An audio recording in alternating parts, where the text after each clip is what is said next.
Greetings and welcome to Lez Talk About Books, baby, where we talk with your favorite LGBTQ plus authors. I'm Anita Kelly, and my guest today is Renee Roman. Hi, Renee. Hello, Anita. How are you? I am well, but I do believe you are better. It is true. I am enjoying retirement, and it's been a whirlwind 7 or 8 months, and it'll be a year at the end of this month. Wow, time really has flown. Wow. But yeah, but it's wonderful, and I highly recommend it to anybody who can manage it. Just do it. Nice, nice. I'm envious. I cannot wait. So that is good to hear. So while you have been retired, you have released a book called Stranger in the Sand. Is that correct? That is correct. It officially released in July of this year. All right. So what can you tell us about what the novel's about? And Sure. okay. Sure. It's set in Provincetown, Massachusetts, one of my all-time favorite places in the world. Nice. For approximately half of the book, it also takes place in and around Fowler, which is one of the artist dune shacks of the Peaked Hill Bars Historic District within Cape Cod National Seashore. Uh-huh. And yeah, That's exciting. fun place. Well, this is inspired because I took a dune ride a couple of years ago while I was on the Cape, and the woman who was a native just told such an interesting story that I couldn't help but take some of that and put it in a book. Oh, that's so awesome. I love the dunes and the dune Yeah, shacks. They're great. So they tell are. us what's the premise of the book? Who are the characters? What are they doing? Grace Langley is an artist and author, and she spent most of her life carrying guilt about the death of her childhood best friend, believing she could have done something to save Angie. And the feeling she isn't worthy of being loved is what motivates Grace to resign her life of living alone, frequently moving to avoid close connections with the people around her. Okay. And Fagan Shaw Okay. lost more than a decade of her life to trauma-induced amnesia after a close call with death following graduation from high school. Without her own memories to rely on, Fagan's life is kind of a hodgepodge of clips from her past that family and friends have provided. Unfortunately, they mean nothing to her, and she's tried. She's tired of trying to connect to people who are virtual strangers to her, and she's getting ready to take on a new job, and she's determined to put this issue to rest. So she returns to the location where she drowned in hopes of regaining what was lost. And that was on the shores of the dunes. Yeah. So this book is the story of two women looking to make peace with their past in order to have a brighter future. Wow, that sounds like a great novel. And any book that's set in Provincetown has to be good because Provincetown is just awesome. So It is, and I'm heading there on the 8th of yeah. October. Oh, for Women's Week. Yeah. All right. All right, listeners, you heard it. You heard it here first. Renee is going to be at Women's Week this year, so check it out. And I have to tell you, Renee, my great aunt was an artist, and she studied every summer in Provincetown under the tutelage of Henry Henchy. So she was an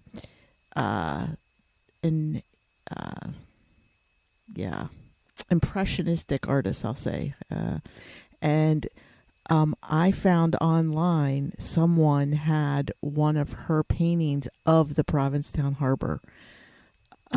Yeah. And so I approached the person.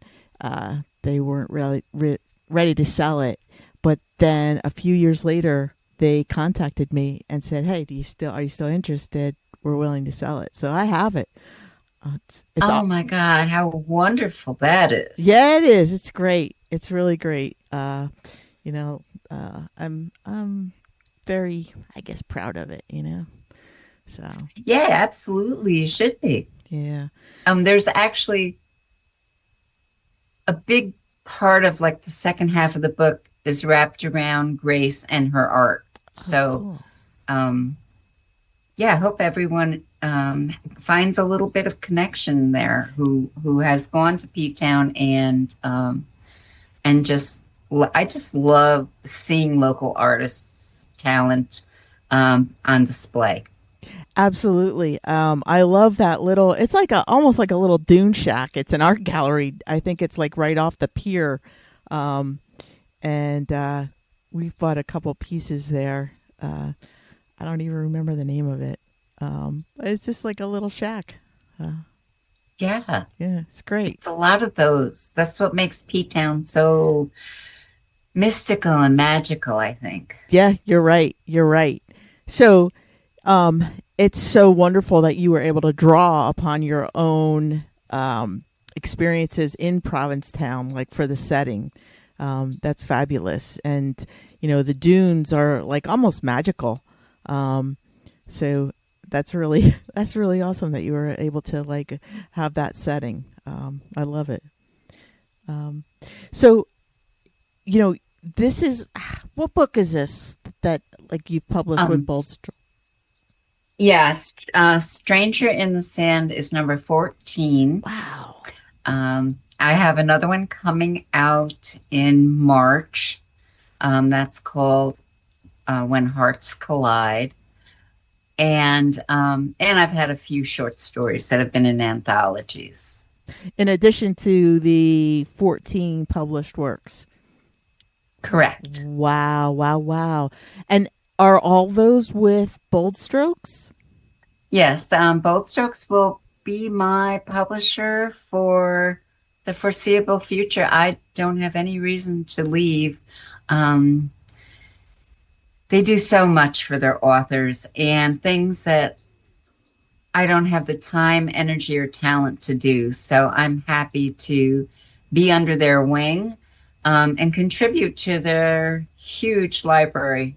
Um, I think there's over 300 authors now that are with Bold Strokes. So That's incredible. it's, yeah, it's a good place to be. And we're going to have a big presence at Women's Week in Provincetown. So, Nice, nice. Well, I'm sorry to say I'll miss it this year, but I hope you have a oh, great time. Um, thank you. I hope you get there soon. yeah, me too. Me too. But new puppy and all, we're hanging close to home. Um, Oh, I understand that. so, what was your first published novel? My first published novel was Epicurean Delights, Ah, and that was published in 2018. Um, it's about an unforeseen breakup that causes one of the characters, Hudson, to move to a new place to start over. And the other character, main character, is Ariana, who knows she can succeed with her own catering business and prove to her parents that they were wrong, saying she would never make it. I remember that novel. I like that a lot. That was great. Yeah. Thank you. Yeah. That was fun. It was a learning experience. Yeah. That's for sure. So what was it Hmm. like to like, can you tell us about that whole process of like, this is your first novel, this is your baby, and you're sending it to somebody you don't know and never met, and they're critiquing it, and what was that like for you? Um, it well, it's a rather long process, especially with your first book, and especially with for me because this was my first complete novel that I had written. Okay. So I chose Bold Strokes books because I'd been reading their novels for a number of years, and I just loved the quality of the work and the diversity and the messages that the books had, and that's what I wanted to do. That's what kind of nudged me.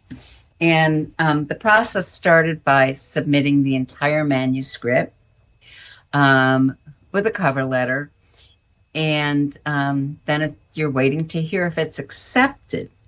The hard part. And if it is a hard part. Sometimes it's a long process. And then there's a contract, and you're assigned an editor, and then you have your editing rounds, which for a new author are both daunting and exhilarating. And you have some input into the cover, which is nice. I'm not sure that every author gets to do that, but authors certainly do it bold strokes. Then you do page proofs, which is the final step before going to print.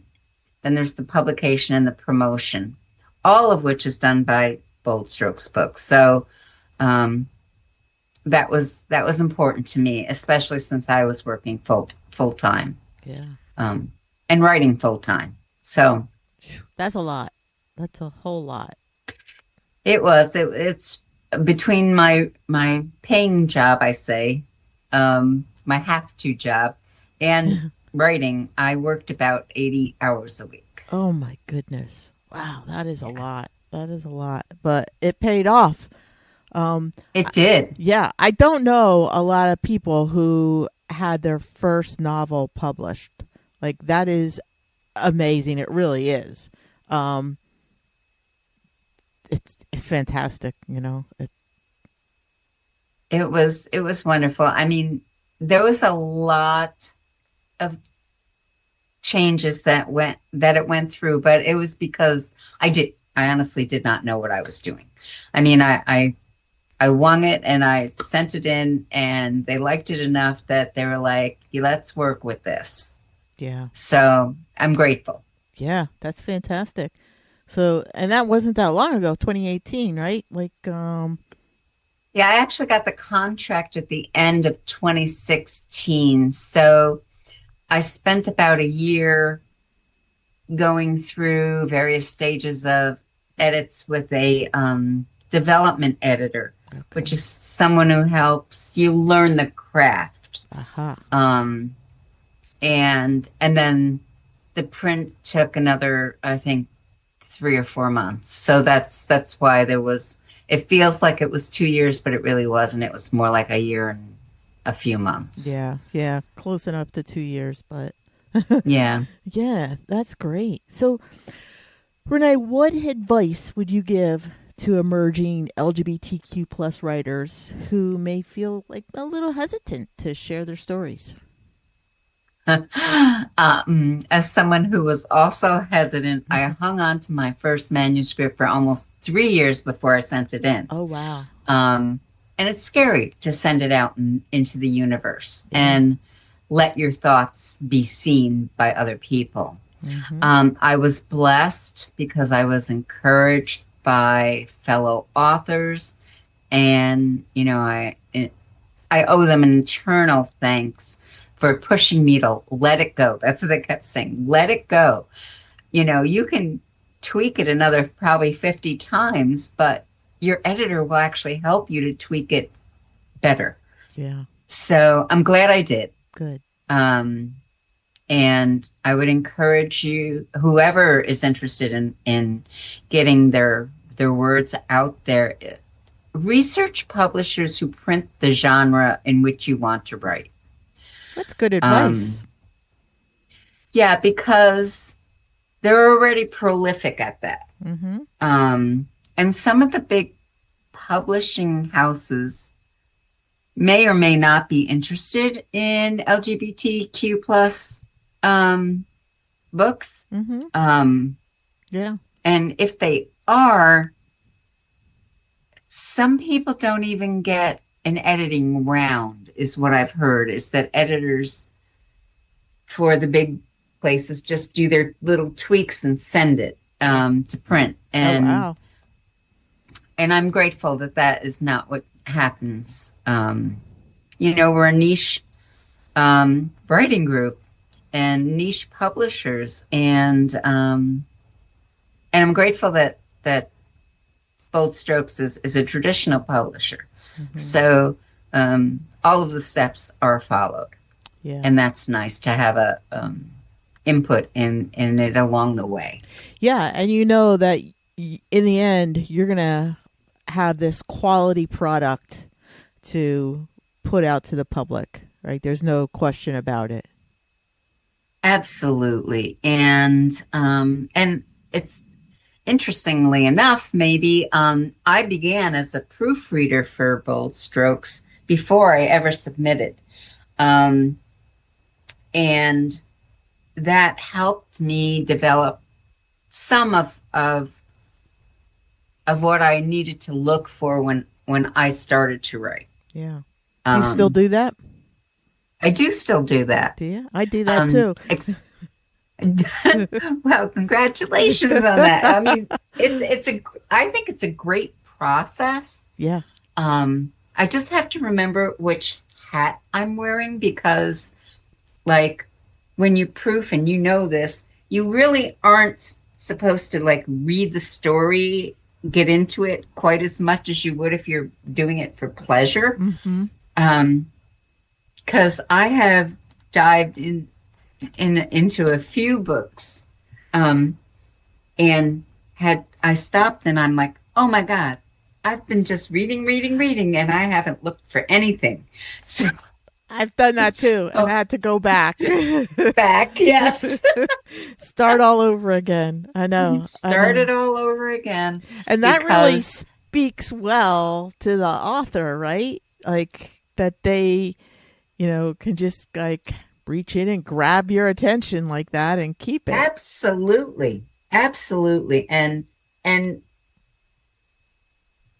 I usually put a sticky on the front of the book that says proof. Yeah. Because I usually print mine out or I read it on a reader. Mm-hmm. So I put a note on it somewhere and it says proof. And that tells me don't get too caught up into, the characters and the story and all of those things that you love to read about, because that's not your job right now. Yep. That's great. So, you mentioned, being with a queer publisher and in what do you think makes a queer love story feel authentic? To me, it has to be the reality of it. Okay. There has to be laughter and heat and attraction that leads to more, but also how the two people handle the ups and downs and misunderstandings and hardships. Basically, to me, it has to mirror life. Mm-hmm. Life isn't perfect. That doesn't mean that the love that's being developed or building and felt isn't perfect for the people sharing it. Yeah. It just means that, if you're living in a fairy tale, maybe every day is perfect and everything goes according to plan. But that isn't life. At least I haven't found it to be so. Life is messy. It is messy. It can be very messy. But it also has to feel real. Like I try to make sure that my characters have, I don't want to say flaws, but that they show strengths and weaknesses and they're questioning their own, decisions and is this going to work? Why am I doing this kind of, those are the kinds of things that people I think want to relate to. Yeah. And I think those are the things that people can relate to, right? The other's humanness.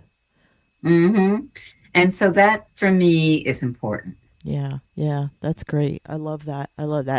And I have read your books and your characters are real. Like I really I think I see the humanness and feel the humanness, which is more important to me as a reader anyway, is the feeling I get.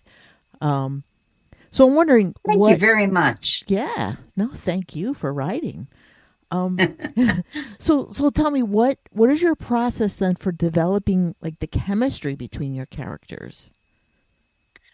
I'm not sure if I have a process because I'm basically a pantser, which Okay, means I don't do an outline. I that's pretty much, brave. well, I don't know if it's brave or if it's something else, but that's how I've always written all Okay. my books. I've gotten a little bit better about like if a scene pops into my head while I'm in the middle of a meal, like I go run and get my pad and I write it down because the one thing I have learned is that it's gone really quickly Yep. otherwise. Yep. Um, Easy come, easy go. yeah. But I also feel like the chemistry has to be natural, not forced. Okay. You know, the attraction and the connection has to be organic. Um, and that's what adds to the chemistry. I think about it this way. Have you ever seen or met someone who you're drawn to? You have no idea why. It doesn't matter if you act on it or not at the time, but you can't seem to forget them. Mm-hmm. They make an That what is impression it on you. about?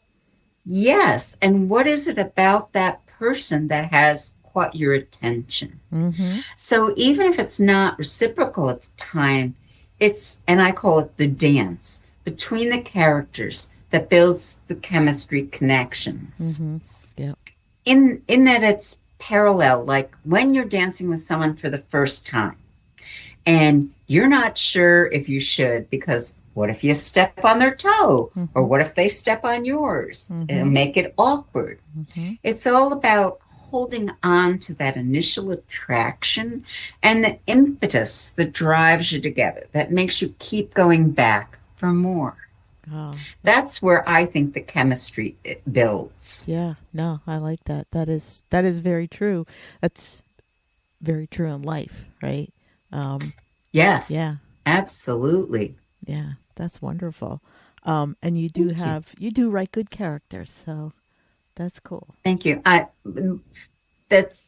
Thank you very much. I take that as a compliment because that's where 99% of my story comes from is I have in my mind person, a, a person who is going to carry this book.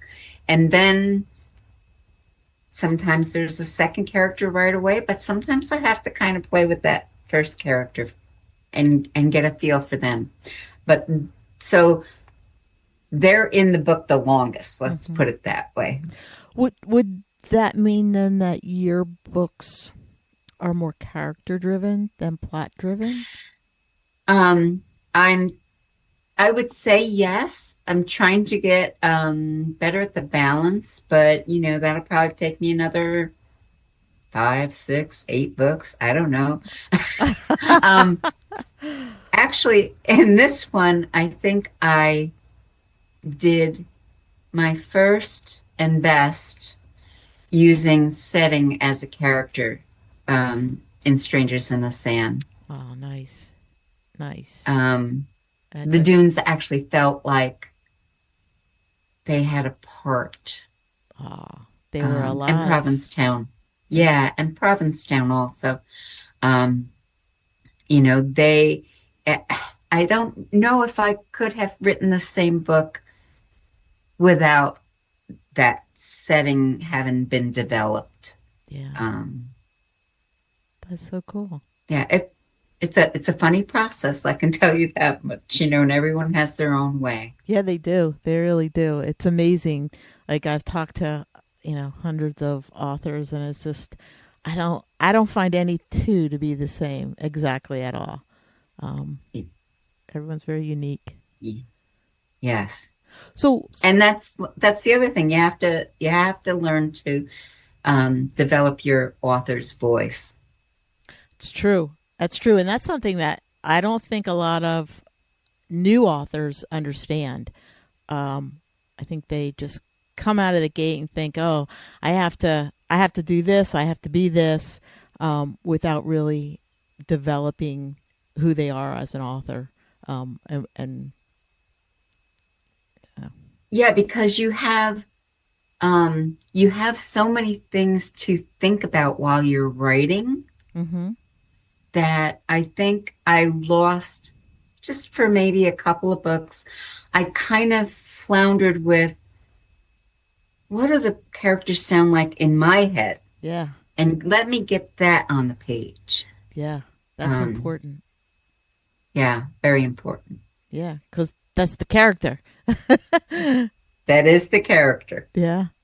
So, what was your favorite book to write? Oh, goodness gracious. I don't really have a favorite book that I wrote, but I am going to list four, and bear with me, because I just can't list one. Okay. So, and they're kind of in order of when they came out, although they're not sequential. All right. The first one was Bonded Love, and that's also available on audiobook now. Nice. And that was a rewrite of a manuscript that I started writing 15 years ago. Wow. Yeah. And let me stop you right there. How was that to go okay. back and rewrite that because I'm sure like you had to make a lot of changes, even just like in technology. No one picks up the phone, right? Yeah. Cell phones came about, and yeah. It was daunting. There was so much that I probably did a hard copy 8 times so that I could keep track of revisions, and I made a note on this page that I needed to change this. It was a total rewrite, actually, that took me about 3 years to get it to bold strokes. Wow. So that seems like more. But I work. love the characters and their connection and the power of their love. That's cool. I'm sorry, I interrupted you. No, I was just saying that seems like it's more work than just writing a new novel. Yes, I would probably not recommend that to anyone unless you are a plotter and write outlines and stuff, which probably would have made it a lot easier for me to keep track of changes.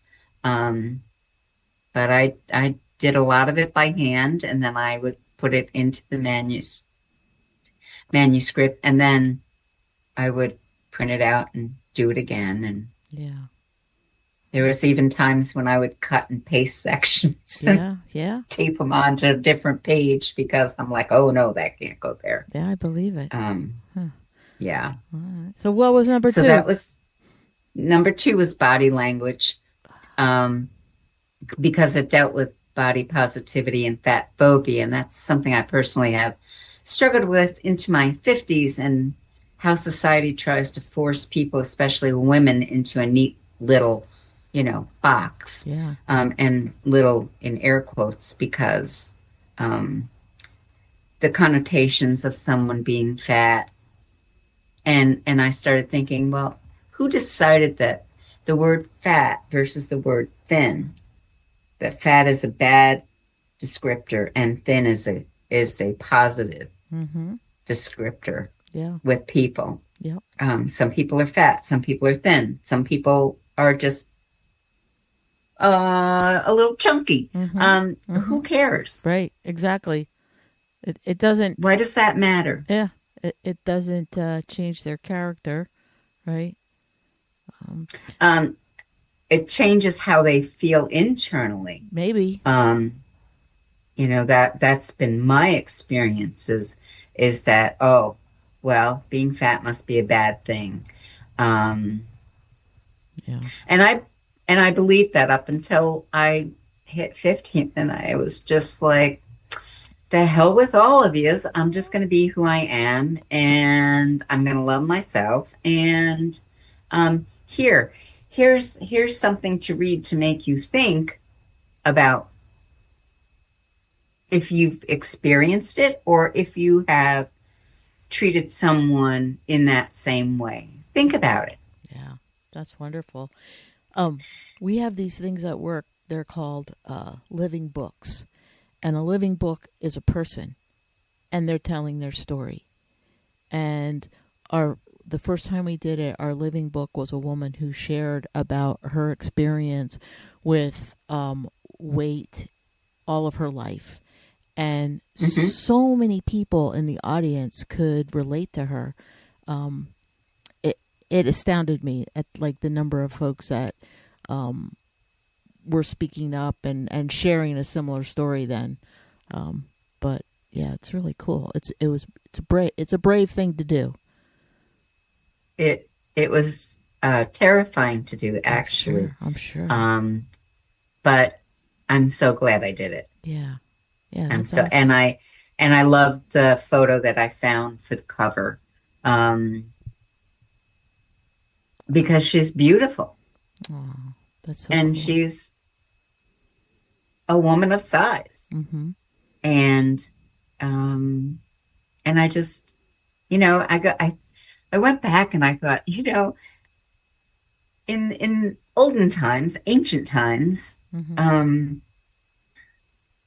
fat was considered a sign of wealth and prosperity. And there weren't all these negative connotations. And so I picked a woman who I believe brought that into this century.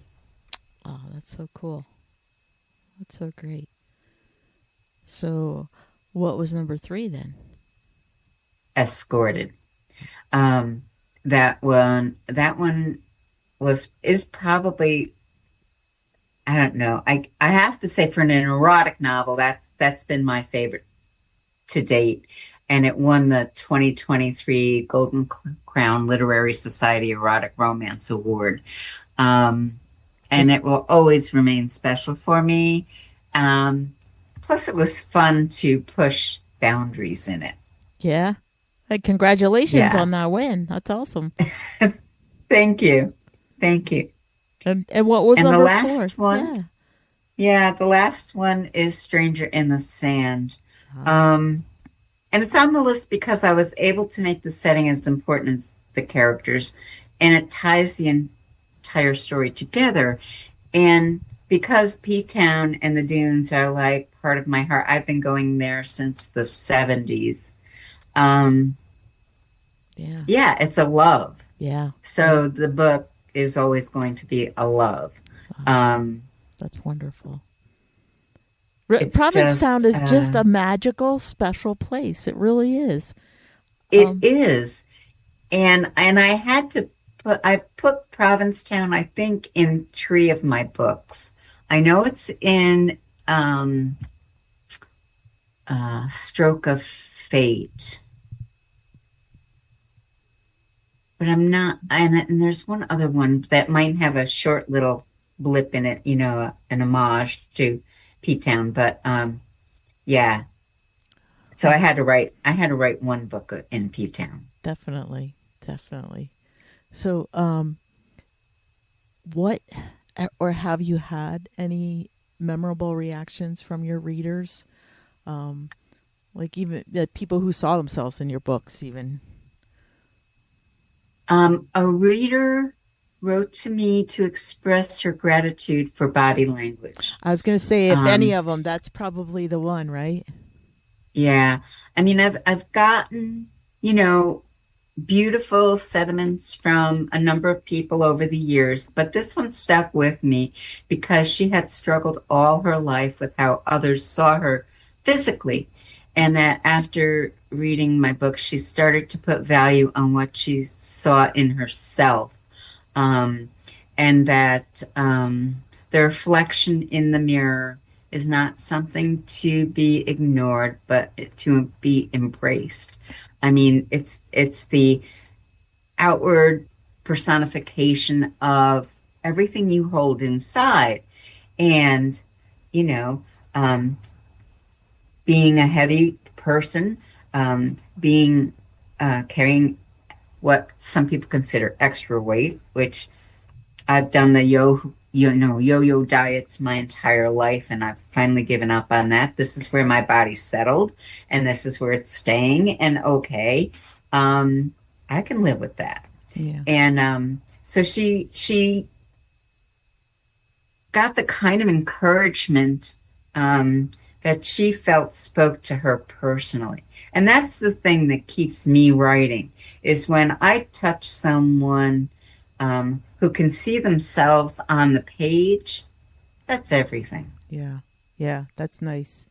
That's that must be like, I don't know, such a feeling of like connectivity, that, what you wrote, you have a connection to it, but you made this connection to another human being, and probably more than just one human being. And I think, that is just, it's just, I think I would be awestruck, It is an accomplishment that makes the process that much more enjoyable. Yeah, I'll bet. So, well, I am looking forward. I have not read Stranger in the Sand, but I am looking forward to reading that now. And Renee, that is all the time we have, but I'm wondering if you have any parting words for our listeners. Read every day. Books take us to places we never thought we'd get to go to. And if you're a new writer, remember, writing is hard. Don't give up. That's great. And I'd encourage my readers and anyone who wants to talk about writing or my books can reach me on social media. I'm on Facebook, Twitter, Blue Sky, although I'm not very diligent about keeping up on social media. But you can always reach me at my email, which is reneeromanwrites@gmail.com. All right. reneeromanwrites@gmail.com. You heard it here, people. Make that connection. Renee, thank you so much for being on the show with us today. It has been a joy talking with you. And again, that's all the time we have. I'm Anita Kelly, and thanks, listeners, for joining Lez Talk About Books, baby. So until next time. Thank you so much, Anita. Yeah, no, it was my pleasure. Until next time, may your journey be lighthearted, peace be plenty, and be safe, folks.